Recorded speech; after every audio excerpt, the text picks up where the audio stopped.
अगर आप भी चाहते हैं कि आरसीएम म्यूजिक के वीडियो सबसे पहले आप तक पहुंचे, तो लाल बटन को दबा के चैनल को सब्सक्राइब जरूर करें और साथ में बेल आइकन को दबाना ना भूलें।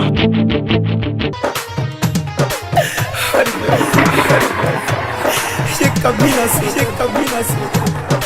तुमसे तुमसे दिल लगाने की सलाह तुम मुझे ऐसे अरे ये ना सोचा तुम सबसे बड़ा बेवफा। पूछो ना हमसे बेखबर कैसे जी रहा हूँ, पूछो ना हमसे बेखबर कैसे जी रहा हूँ।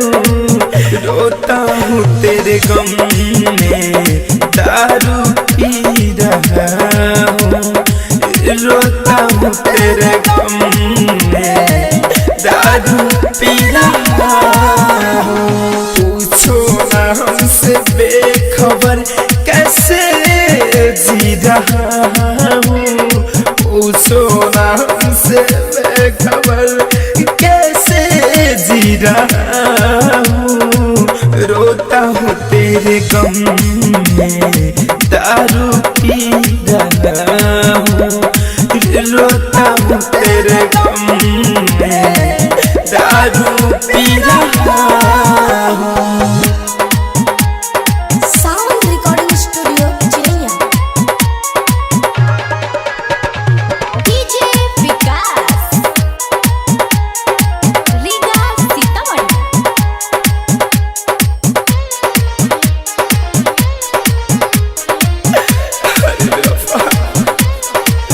हो तेरी कसम वो बेवफा में तो हुए हैं पागल, कानों में मेरे हर पल गुजरती है तेरी छागल।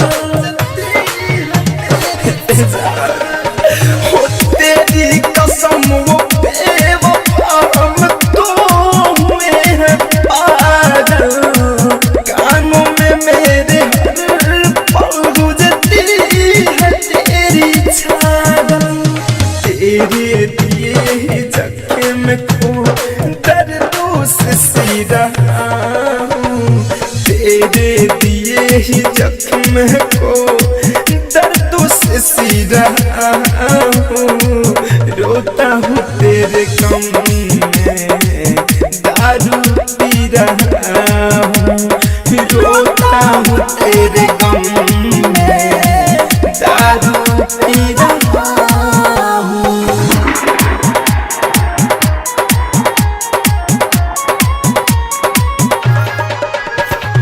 डीजे विकास रीगा सीतामढ़ी।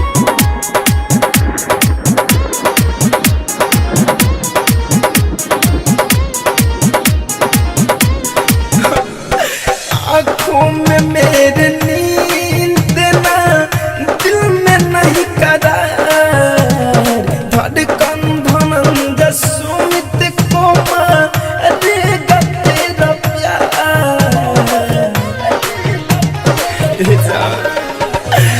आँखों में मेरे नींद ना, दिल में नहीं करार, धड़कन धनंद विवेक सावन को मारेगा तेरा प्यार।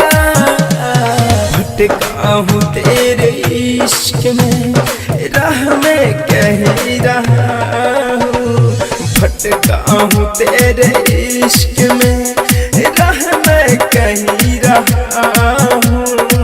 रोता हूँ तेरे गम में दारू पी रहा हूँ, रोता हूँ तेरे गम में दारू पी रहा हूँ। साउंड रिकॉर्डिंग स्टूडियो चिरैया।